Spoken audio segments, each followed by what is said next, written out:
our Selly Wellies. Selly Wellies, yes, our Selly Wellies of Week 8. The first one I want to toss out there for you guys might seem like it's coming too early. You're insane. Go ahead.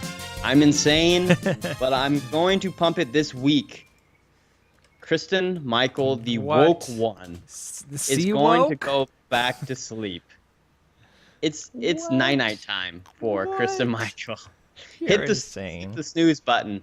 Hit the snooze button on Kristen Michael right now. Now, he has we've been all over these running backs. Like, I feel like we've particularly picked on Melvin Gordon for his efficiency numbers and being touchdown dependent. Well, if you're looking at efficiency, in the last 3 weeks, Kristen Michael hasn't been very effective running the ball. All right. Now, he has basically a free backfield at the moment because Thomas Rawls isn't there. And for a period of time, Procise was injured. Yeah. But just looking at his yards per carry, it's been under 3.6 and under for the past 3 weeks.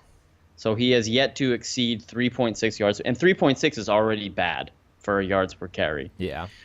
And he has yet to exceed that. He got saved in the Atlanta game with 2 touchdowns. Now, last week is where you saw it fall apart for him a little bit. He really didn't do anything in the receiving game. He had a putrid 3.3 yards per carry. Now, they were playing Arizona, who is a really good defense. But with the news that Rawls is coming back soon, maybe after the New Orleans game. Yeah. I don't know if he's been ruled out for week 10, I guess it would be, or week 9. Week 9. Yeah, week 9. But already we're starting to hear rumblings, right? With the Seattle beat saying, oh, when Rawls comes back, it's his job. Even Pete Carroll. What did Pete Carroll say? You're the Seattle guy.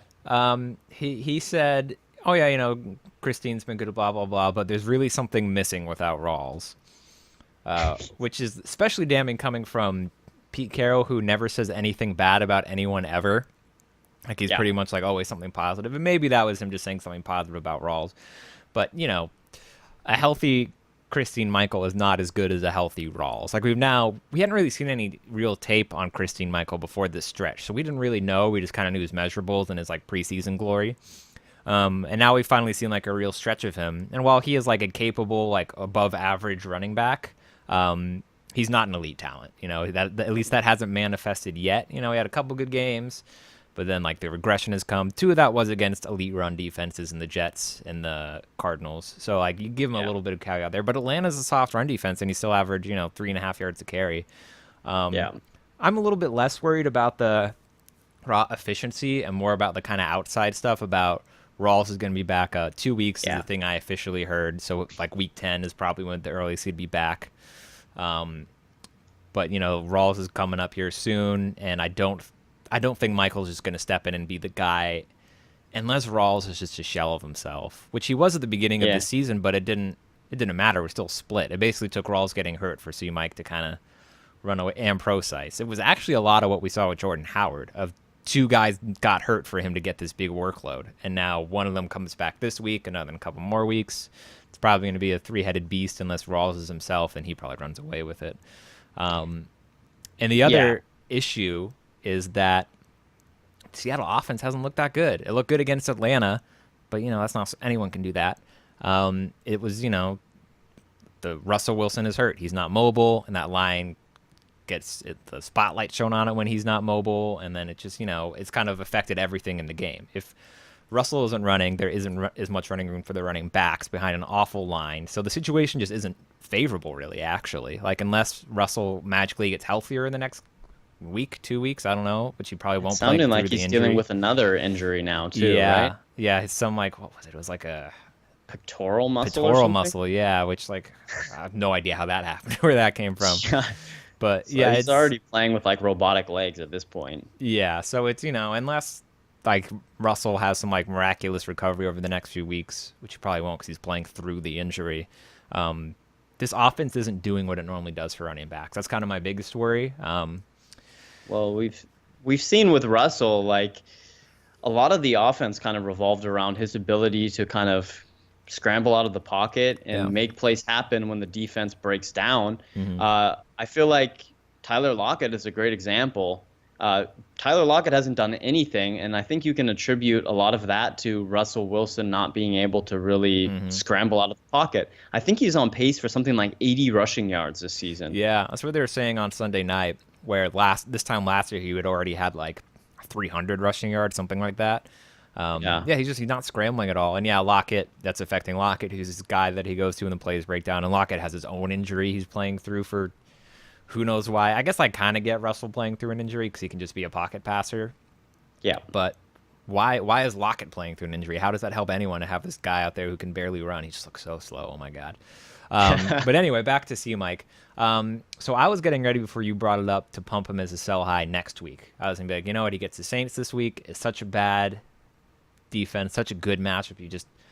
He's got to fall into good production and then sell him after that. But it's a fair point that with Pro Sites coming back this week, and we don't actually know anything. We can't actually predict the future.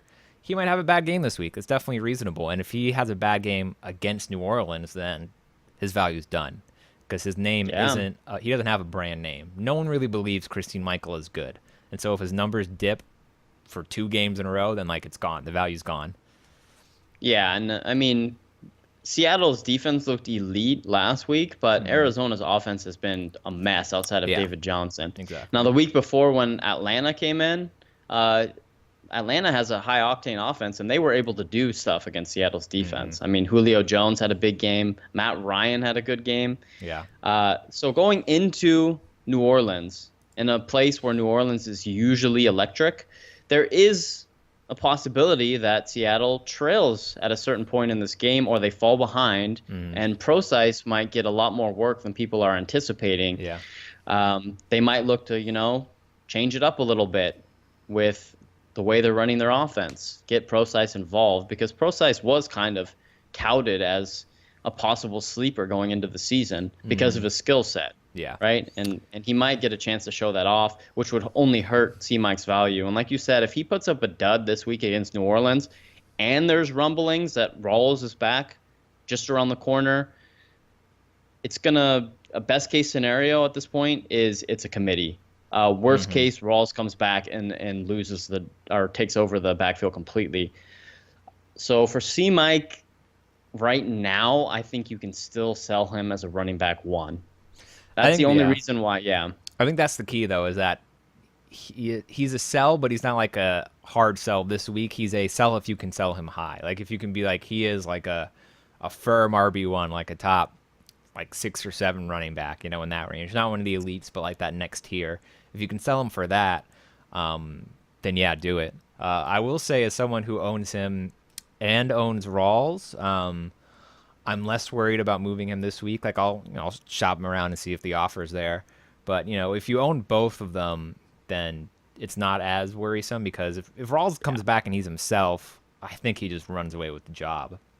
I think it's only a committee if Rawls is still slow like he was earlier in the year, which is definitely a possibility. I don't really know why he was slow in the beginning of the year. Maybe it was just his looming injury. I don't know. Yeah. But yeah, see Mike as an RB1.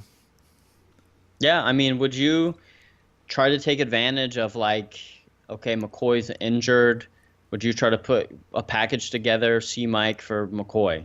Now, I don't think you can do it 1-for-1, but I mean, yeah, the single position 1-for-1s rarely work, but yeah, I would definitely do like a C Mike plus another thing for McCoy, probably plus another thing too. And the pieces with it aren't super important, maybe mid to low tier wide receivers or another running back or something. But really what you're trying to do is just swap out a C Mike for McCoy. Yeah, I'd probably do that. Yeah. All right. Let's move on. So our second sell, who you got for me? This is we're gonna save your guy for last because I think it's better than this one. T.Y. Hilton of the Indianapolis Colts. T.Y. Hilton. Yes. None of this is a degradation of him. T.Y. has been amazing over the last, it's been 5 weeks. He's the number 3 wide receiver in fantasy right now. But when you look at the timing of it, that happened right when Moncrief went down. And then, Dorsett hasn't been able to do anything. someone named Chester Rogers is the other guy there. Dwayne Allen gets hurt. Like the things have kind of fallen perfectly for Ty to be the only guy there. And while it's good for his fantasy value, it has been very bad for Indy's actual football offense. They do not look good. They look like disjointed, out of rhythm, and it just kind of always works out for Ty because he's a deep threat and he just keeps breaking it. But with Moncrief coming back this week, Moncrief himself was like, "Yeah, I'm going to play this week. I don't know how I wouldn't." I mean, it's not his decision, but it sounds like he's definitely coming back. Things aren't. I think the targets are going to shift back away from Ty a little bit to a little more of like an even split because they've missed Moncrief's sort of like possession wide receiver presence. Like they don't really have anyone else on the team that can do that as well as he can. Yeah. Oh, definitely true. I mean, if you look at Ty's targets, I mean, he's third in the league right now with 68 targets, and which is a big reason why he is the wide receiver 3. His targets align perfectly with his wide receiver standing, and Moncrief will come back and eat into that target share. Now, Dorsett never managed to beat anything in terms of fantasy.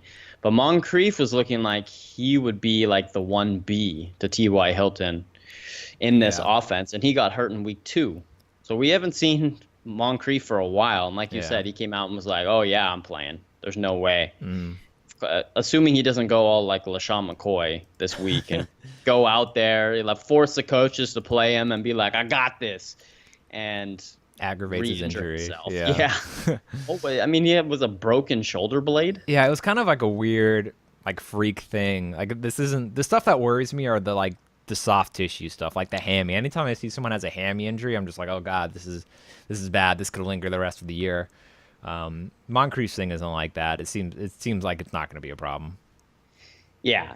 No, I think with T.Y. Hilton, because he's a wide receiver 3, you have to go sell him as the wide receiver 3. So this isn't like you need to go sell T.Y. Hilton, because you don't. I think he'll still be productive with Moncrief. I just don't think he's going to be wide receiver 3.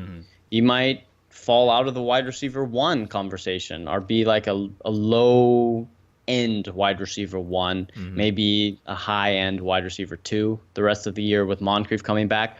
But as a top 3 play right now, you can go out and get a pretty good value for T.Y. Hilton. I mean, you could probably put a package together with, well, let's say this probably isn't realistic, but you can offer it, right?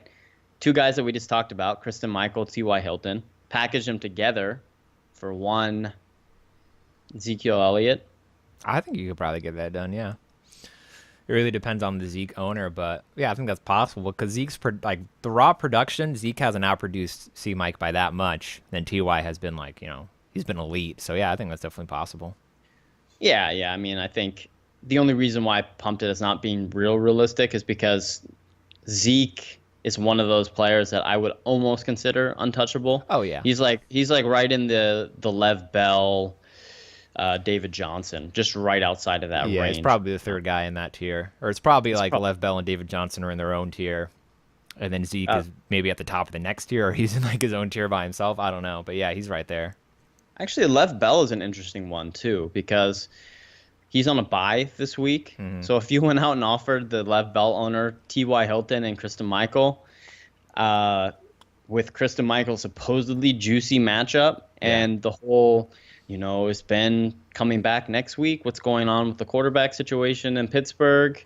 Lev hasn't scored a touchdown yet. He's been, good, but he hasn't been amazing. It is a possibility to try to pry Lev Bell from the Bell owner. Yeah. T.Y. Hilton, Christine Michael for Lev Bell. I would make that trade in a heartbeat. I would do that, and I bet you could probably get them to even if they're really frustrated, or if this is a team that's 2-5 or something, if they're struggling, which is probably the only reason they would be trading Lev Bell, you could probably even get them to kick in a lower tier wide receiver too, someone who hasn't produced but you think they might bounce back, like a Doug Baldwin or Stephon Diggs, someone like that. You could probably get them to add that in. Yeah, I mean, it could be a 2 for 1, it could be a 3 for 2, or a 2 for 2, depending on how you want to package it. But T.Y. Hilton and Christine Michaels, A team swap. A team swap, the old team swap. Let's just switch teams, see how it goes. Just for this week, Yeah, and then we can switch back. then we'll switch We'll back. take backsies. Yeah. Yeah, I am with you. Yeah, Hilton is kind of, like we said, see Mike as a sell if you can do it at value. Same with Hilton. Like Hilton's higher value. You're selling him as like a top 5 wide receiver. Because he's, whereas we expect C Mike might regress a lot, to having no value. Ty is probably always gonna be like at least a fringe wide receiver 1. Yeah, he'll be fringe. I mean, he has almost 700 yards on the year, which is pretty insane if you think about it. 68 targets, 700 yards. He's almost in the Julio Jones realm. Like Julio Jones is 800 yards with 62 targets. So Hilton has actually out-targeted Julio. He's behind in yardage, but only by 100. Wow. He's right up in that elite category. He has more yards than Antonio Brown by a long shot. Antonio Brown more yards. Bust. What? Controversy. Controversy. All right. T.Y. Hilton. Yeah, if you can get wide receiver 3 value for him, then go out and do it because, like we said, Moncrief's back. Another wide receiver that you could sell this week, and again, it's not like you have to go out and sell them, but you could potentially get pretty good value for this wide receiver, is Brandin Cooks. Brandin Cooks of the New Orleans Saints. Ooh. He is a pretty bad matchup this week against Seattle. Then again, at home in the Dome, he might rip off one of the long plays that he's known for. But he has been pretty boom or bust this year, one Brandin Cooks. And if you look at how the target share has gone, he's actually tied right now for the team lead. So he's not the clear-cut favorite in that offense. He has 50 targets. Michael Thomas, who I think has emerged in the past couple of weeks and is now one of Drew Brees' favorite targets, also has 50 throughout the course of the year. And if you look at Brandin Cooks, his overall production, he had the amazing week 1 against Oakland. A lot of that was buoyed by a 99-yard touchdown catch, right? It was one of those plays that probably never really happens. And then he had another big week in, what was it? Let me see here. Who's he playing? It was Carolina, right? Carolina, where he went over 170 and had a touchdown, again at home. So both of his huge games have been at home. So he's kind of been susceptible to that home and road split that typically goes along with Drew Brees, home and road splits. And Michael Thomas has kind of been immune to that, which is another reason why the emergence of Michael Thomas kind of hurts Brandin Cooks' value a little bit. So if you break down his year to date, he had week 1 where he went 140 and 2 touchdowns. And then week 6 where he went 170 and a touchdown. If you look at all of his other production from the 4 other weeks, they have had a bye week. 68 yards in week 2, 13 yards in week 3, 31 yards. So he had 2 consecutive weeks where he was under 40 yards receiving, 13 and 31. And then last week he only had 58. So if you average out all the other weeks, he's averaging about 45 yards a game outside of those 2 big weeks. Yeah. And he's one of those, he's like a slightly better version of Deshaun Jackson, where it's so hard to predict with Brandin Cooks week to week. Like, is he going to go out there and put up 13 yards like he did against Atlanta at home in what should have been a plus matchup, right? Or is he going to go out and put 170 yards up like he did against Carolina at home in that weird game? That weird 41-38 game where they were up huge in that game, and then Carolina clawed all the way back only to lose a field goal. Carolina's been involved in some weird games this year. I mean, they had the game against Atlanta. But anyways, Brandin Cooks, I think he's kind of a headache a little bit. I mean, if you look at his year-to-date numbers, he is a wide receiver 1, which is why I think you can sell him now. Yeah. Because if he puts up a dud against Seattle at home, Michael Thomas, maybe he does something, then it's going to be harder and harder to sell Brandin Cooks.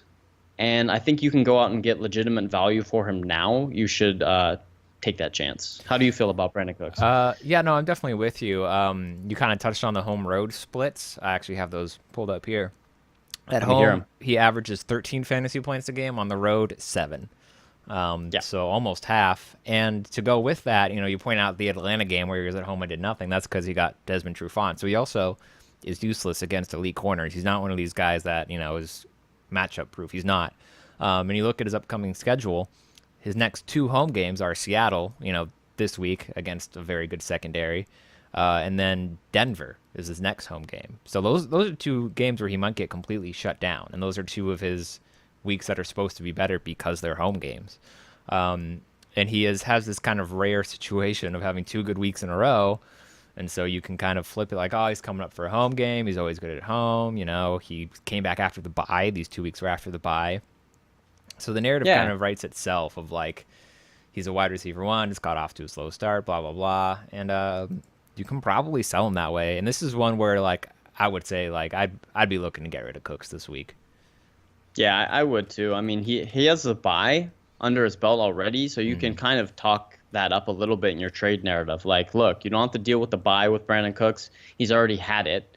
If you look at his last game against Kansas City, he only had 58 receiving yards. He had a touchdown, which kind of saved his production a little bit. So the yards haven't really been there outside of those 2 monster games. And a lot of people will look at Brandin Cooks and say, but he has such a good playoff schedule. Well, you just pointed out his home and road split. 2 of the 3 games he plays on the road in the playoffs. Yeah. Yes, one of those games is against Tampa Bay, but in Week 15, he goes on the road against Arizona, which could be like a nightmare situation for him and what would be the semifinals for you in the playoffs. Yeah. So I think this is the highest Brandin Cooks' value is going to be maybe all season because of the back-to-back good weeks. Yeah. And just watching the last game against Kansas City, Michael Thomas is legit, guys. Like, he looks good. He looked really, really good. And it looks like they're starting to shift towards feeding Michael Thomas a lot more. I mean, Michael Thomas had 13 targets last game. So he out-targeted Brandin Cooks by a decent margin. So again, we just pointed out that Moncrief coming back kind of hurts T.Y. Hilton's value. The emergence of Michael Thomas and maybe a healthy Willie Snead, if he gets back to full strength, hurts Brandin Cooks. And right now he's a wide receiver 1, so you can go out and sell him as that. Yeah, I think that this is one of those offenses where Breeze spreads it around a lot, and maybe Michael Thomas somehow ends up being immune of that and can return like wide receiver 2 numbers the rest of the way. That's definitely possible. But Cooks is not someone that has ever been consistent, and he has coming off 2 consistent weeks. So flip him. A trade I would do if I had Cooks and I needed a running back. You might be able to do this because it's his bye week and he hasn't had the blow up week in a while. Is Todd Gurley? That owner could be very frustrated. He's only had 1 big week and it took 2 touchdowns to do it. But Todd Gurley has like quietly his yardage floor has risen back up to like pretty good yardage now. And it's just that he's not getting the touchdowns yet. And he's going into his bye. Maybe they figure out something and he comes out of the bye and this offense is just more capable of getting him in space, Yeah. I would do that, and I don't think it's impossible. Yeah, I would definitely make that trade. Now, would you trade like a Brandin Cooks or a T.Y. Hilton in a package where you pick up one of these buy lows that we're talking about, like a Alshon Jeffrey and another piece? I probably would, like Cooks for Alshon and like who's like a running back to pair Alshon with. Like it might be hard because he's coming off of a big game, but like Latavius Murray, if that person is like thinking it was just a fluke and didn't see the news that he's going to start being the bell cow basically, I'd do that in a heartbeat. Or like 2 wide receivers like Alshon and like Randall Cobb, because Randall Cobb is starting to look pretty legit too. Yeah, man, you could take a Brandin Cooks and get some legitimate value from him right now, and I would definitely do it because I don't see him being a wide receiver 1.